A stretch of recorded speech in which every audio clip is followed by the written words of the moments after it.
காலை மத்தியானம் 12லேருந்து 12:30 வரைக்கும் தமிழன் டிவியில் என்னுடைய செய்தியும் பாடல்களும் தொடர்ந்து வருகிறது. அதையும் நீங்கள் கவனித்துக் கொள்ளலாம். சத்தியவசனம், தபால் பெட்டி 55, மதுரை 2 என்ற விலாசத்துக்கு எழுதினால் என்னுடைய பாடல்கள், பிரசங்க கேசட்டுகள், சிடிகள், தினசரி தியானம் எல்லாம் உங்களுக்கு அவர்கள் அனுப்பி வைக்குவார். என்னுடைய பத்திரிகை உங்களுக்கு தேவையானால் ஜாமக்கார் உங்களுடைய விலாசத்தை எழுதி எனக்கு கொடுத்தால் இலவசமாக, மாத சந்தா கிடையாது, 2 மாதத்துக்கு ஒரு முறை உங்களுக்கு அனுப்பி வைக்கப்படும். கர்த்தர் உங்களை ஆசீர்வதிப்பாராக. எந்தனை மீட்க தன்னுயிரீந்தார், இன்னும் வாழ்கிறார் மன்னன் இயேசு. எந்தனை மீட்க தன்னுயிரீந்தார், இன்னும் வாழ்கிறார் மன்னன் இயேசு. வந்திடுவார், என்னை சேர்ப்பார், என்றும் வாழ்வே என் இயேசுடன். வந்திடுவார், என்னை சேர்ப்பார், என்றும் வாழ்வே என் இயேசுடன். The Savior loves me, He died to save me, He lives in glory, my Lord and King.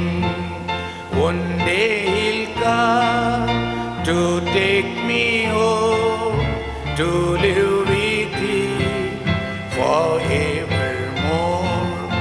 One day He'll come to take me home, to live with Him forevermore. எந்தனை மீட்க தன்னுயிரீந்தார், இன்னும் வாழ்கிறார் மன்னன் இயேசு. வந்திடுவார், என்னை சேர்ப்பார், என்றும் வாழ்வே என் இயேசுடன். வந்திடுவார், என்னை சேர்ப்பார், என்றும் வாழ்வே என் இயேசுடன். கர்த்தருடைய நாமத்துக்கு மகிமை உண்டாவதாக. என்னுடைய குடும்பம் சேலம் ஜங்ஷனில் இருக்குது. அப்பா ரயில்வேல வேலை செய்து கொண்டிருந்தார். ஆரம்ப காலத்தில் தருமபுரியில் அவர்கள் குடும்பமாக வாழ்ந்து கொண்டிருக்கிற சமயத்தில் லண்டன் மிஷனரிகள் அவர்களுக்கு இயேசு கிறிஸ்துவை குறித்து அறிவித்து குடும்பமாக ஞானஸ்தானம் பெற்று தருமபுரி லண்டன் மிஷன் ஆலயத்தில் அங்கமாக இருந்தார்கள்.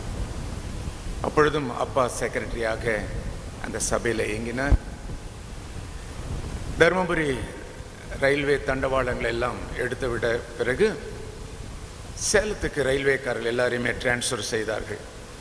அப்படி சேலம் வந்து சேர்ந்த உடனே சேலம் ஜங்ஷன் பக்கத்தில் இருக்கிற சூரமங்கலம் ஹோலி ட்ரினிட்டி சர்ச், அந்த காலத்தில் லண்டன் மிஷன் சபை, அந்த சபையில் அங்கத்தினராக இருந்தாங்க. அன்று முதல் இன்று வரை அதே சபையில் அங்கத்தினராக இருக்கிறோம். 6 அக்காமார், நான் தான் கடைசியாக பிறந்த ஒரே ஒரு மகன். இதே ஆலயத்தில் ஊழியம் செய்த reverend Noel, Mrs Bella teacher அவர்களுடைய மகளை தான் நான் கல்யாணம் கட்டியிருக்கிறேன். எனக்கு 2 பிள்ளைகள் உண்டு. டாக்டர் சாம் ஏற்காடில் டென்டிஸ்டாக அவர் தொழில் செய்கிறார்.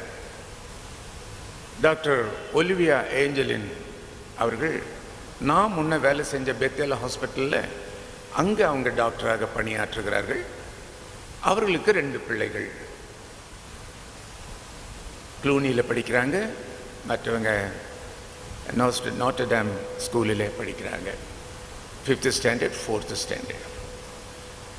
மகள் ஷீபா எவாஞ்சலின் அவங்க எம்ஏ லிட்ரேச்சர் முடித்து, எம்ஏ லிங்குவிஸ்டிக் முடித்து, அதுக்கப்புறம் ஒய்வாம் யூத் வித் மிஷனில் அவர்கள் பணியாற்றி அங்கு கர்த்தர் நல்ல விதத்தில் அவர்களை விசுவாசத்தில் மோல்டப் பண்ணி டாக்டர் பிரபு சிங் என்பவரை அம்பாசிடர் ஃபார் கிரைஸ்டில் இருந்தாங்க. அவர்களை திருமணம் முடித்து 2 பேரும் அமெரிக்காவில் MTH படிப்பதற்காக அங்கு சென்றார்கள். படிப்பை முடித்ததுக்கப்புறம் ஆந்த்ரோபாலஜி இன்டர்கல்ச்சர் படிப்பில் டாக்டரேட் எடுக்கும்படியாக ஆஸ்பரி தியாலஜி செமினரி அவர்களாகவே வேண்டுதல் செய்ததாலே அவர்கள் மீதியுள்ள படிப்பை அங்கு முடித்து டாக்டரேட் எடுத்தார்கள். இந்தியாவில் அந்த படிப்பில் ஆந்த்ரோபாலஜியில் 2 பேர் தான் உண்டு.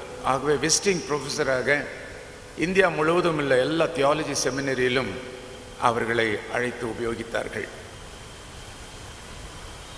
மகள் கவுன்சிலிங் அண்ட் சைக்காலஜி அமெரிக்காவில் தான் அதையும் முடித்தார்கள். அவர்களுக்கு ஒரு மகள் உண்டு, 4.5 வயது. இதுதான் எங்களுடைய குடும்பம். கர்த்தர் எங்களுடைய குடும்பத்தை அற்புதமாக நடத்துகிறார். இந்திய இராணுவத்தில் அந்த எமர்ஜென்சி பீரியடில் இந்திய இராணுவத்தில் சேர்க்கப்பட்டேன். அப்போ சைனா வார் நடக்க இருந்த சூழ்நிலையில் எமர்ஜென்சி பீரியடில் அவசரமான டாக்டர்கள் தேவையாக இருந்த அந்த சூழ்நிலையில் பூனாவில் இருக்கிற Indian army AFMC army forced medical core medical காலேஜில் அங்கு போய் படிக்க கர்த்தர் எனக்கு ஒரு வாய்ப்பை தந்தார். மிலிட்ரி மேனாக இருந்து அங்கு இணைந்து முழு படிப்பையும் என்னால் படிக்க முடியலை. பட்டாள வாழ்க்கை எனக்கு பிரியமில்லாததுனால அங்கிருந்து வெளிவர ஆசைப்பட்டேன். MBBS படித்தா 15 வருஷம் அங்கே சேவை செஞ்சு ஆகணும். ஆகவே அதை கம்ப்ளீட் பண்ணக்கூடாது. அதுக்கு முன்னாடியே போகிறதா இருந்தால் நீங்கள் போயிடலாம். அப்பா அம்மாவுக்கு ஒரே பையன்றதுனால அப்பா அம்மா எழுதி கேட்டாங்கன்னா நிச்சயமாக உங்களை அனுப்பிடுவாங்க. அதே மாதிரி 11 நாள் லீவ் எடுத்து நானே வீட்டுக்கு வந்து என் தாய் தகப்பன்மார் எழுதுறது போல் எழுதி அவங்களுக்கு ஒரே மகன்றதுக்கு முன்சிஃப் அவங்களுடைய அத்தாட்சியோடு கலெக்டருடைய அட்டஸ்டேஷனோடு சோல்ஜர்ஸ் போர்டு மூலியமாக அப்ளை பண்ணி நானும் போய் டியூட்டியில் ஜாயின் பண்ணி இப்படியாக எனக்கு ப்ராப்பர் சேனலாக டிஸ்சார்ஜ் கிடைத்தது. மீதியுள்ள படிப்பை 1964 வருஷம் முடித்தேன். முதலாவது கிராம ஆஸ்பத்திரியில் ரூரல் ஹாஸ்பிட்டலில் 6 மாதம் ஒரு டாக்டர் லீவ் வேக்கன்சியில் 6 மாதம் பணிபுரிந்தேன். அதற்கு பிறகு டேனிஷ்பேட்டை பெத்தேல் ஹாஸ்பிட்டலில் முதல் டாக்டராக 1964 வருஷம் ஏப்ரல் மாதம் போய் ஜாயின் பண்ணினேன். 800 அநாத பிள்ளைகளை வளர்த்துகின்ற ஒரு ஸ்தாபனமாக இருந்தது. அங்கு வைத்துதான் மனம் திரும்புதலின் அனுபவத்தை நான் பெற்றேன். அந்த அனுபவத்தை பெற்ற உடனேயே அவர்களாகவே பார்த்து என்னை பங்கார்பேட்டை சவுத் இந்திய Bible college, south Asian Bible காலேஜில் என்னை சேர்த்தார்கள். ஊழியத்தில் கர்த்தர் உங்களை நன்றாக உபயோகப்படுத்த போகிறார். ஆகவே உங்களுக்கு வேதாகம கல்லூரி படிப்பு மிக அவசியம், எங்களுக்கு டாக்டர் இல்லாட்டாலும் பரவாயில்லை என்று சொல்லி அவர்களாகவே என்னை அங்கு கொண்டு போய் சேர்த்தார்கள். டாக்டர் தியோடர் வில்லியம்ஸ் என்னுடைய கிளாஸ் டீச்சராக இருந்தார். டாக்டர் அத்தியாலி, டாக்டர் கட்டப்புறம் என்கிற மிக சிறந்த உலக வேத பண்டிதர்களுடைய கீழே நான் வேதத்தை கற்றதினாலே வேத வசனத்தின் அடிப்படையில் என்னுடைய வாழ்க்கை தொடங்கினது. எமோஷனல் ஸ்பிரிட்டில் வந்திருந்தா என் வாழ்க்கை எப்போவோ போயிருக்கும். ஆனால் வசனத்தின் அடிப்படையில் என்னுடைய வாழ்க்கை தொடங்கினதுனால தான் 74 வயசு கடந்து போய் கொண்டிருக்கிற இந்த நேரத்திலும் கூட இதுவரைக்கும் விழுந்து விடாதபடி கர்த்தருடைய பணியை நல்ல விதத்தில் செய்ய சகல ஆரோக்கியத்தோடும் கர்த்தர் என்னை வாழ வைத்திருக்கிறார். இப்படியாக கர்த்தருடைய பணியை செய்ய கர்த்தர் எனக்கு உதவி செய்தார். 3 ஆஸ்பத்திரியினுடைய பொறுப்பு எனக்கு இருந்ததுனால அதிக நாட்கள் வேதாகம கல்லூரியில் படிக்க என்னால் முடியவில்லை. அந்த காலத்தில் குறுகிய கால வேதாகம படிப்பு இருந்தது. என்னுடைய ஊழியத்துக்கு அது போதும் என்று சொல்லி அதை நிறுத்தி அதை முடித்துவிட்டு திரும்பமாக டேனிஷ்பேட்டை பெத்தேலில் வந்து ஜாயின் பண்ணினேன். காடியாம்பட்டிலே சொந்தமாக ஆஸ்பத்திரியை தொடங்கினேன். இங்கே ஃபர்ஸ்ட் அக்ரஹாரத்தில் சேலத்தில் மாடர்ன் எக்ஸ்ரே என்று சொல்லப்படுகிற அந்த இடத்துல முதலாவதாக சேலத்தில் எக்ஸ்ரேயும் லேபும் கொண்டு வந்தது நாங்கள் தான். நானும் விநாயகா கல்லூரியினுடைய சேர்மன் சண்முகம் அவர்களும் ஏடிஎம்ஓவாக இருந்த டாக்டர் பழனிவேல் அவர்கள் 3 பேரும் சேர்ந்து சேலத்தில் முதல் எக்ஸ்ரே அண்ட் லேப் இது 2யும் தொடங்கினது நாங்கள் தான். அந்த காலத்தில் சேலத்தில் எக்ஸ்ரே கிடையாது, லேபு கிடையாது, எந்த விதமான பிளட் டெஸ்ட்டுகள் எதுவுமே கிடையாது. ஏதாவது தேவைன்னா கவர்மெண்ட் ஆஸ்பத்திரிக்கு தான் போகணும். ஆனால் முதலாவதாக நாங்கள் அதை ஆரம்பித்தோம். அங்கு என்னுடைய பிரைவேட் கேஸ் எல்லாம் நான் கவனிக்க ஆரம்பித்தேன். வானொலியிலே செய்தி சொல்ல அழைக்கப்பட்டேன். பேக் டு த பைபிள் மூலமாக இலங்கையில் அழைக்கப்பட்டேன். வானொலி செய்திகளை கேட்டவர்கள் எல்லாம் என்னை அவர்களுடைய ஆலயத்துக்கு கன்வென்ஷனில் பிரசங்கம் பண்ண அழைக்கப்பட்டேன். இப்படியாக கன்வென்ஷன் பிரசங்கியாக கர்த்தர் என்னை மாற்றினார். முதல் கன்வென்ஷன் கன்னியாகுமரி டயசிஸிலே காரியாவிளை என்று சொல்லப்படுகிற சிஎஸ்சி ஆலயத்தில் தான் என்னுடைய வாழ்க்கையில் முதல் கன்வென்ஷன் பிரசங்கியாக அறிமுகப்படுத்தப்பட்டேன். அன்றைக்கு வந்து என்னுடைய பிரசங்கத்தை கேட்ட அநேக ஆயர்கள் தங்களுடைய சபைகளிலே என்னை பேச அழைத்தார்கள். மாதத்துக்கு 4 நாள் லீவ் எடுத்து ஒரு கன்வென்ஷனுக்கு தேதி கொடுப்பேன். 12 மாதம் 12 கன்வென்ஷனில் தேதி பிரசங்கம் பண்ணினேன்.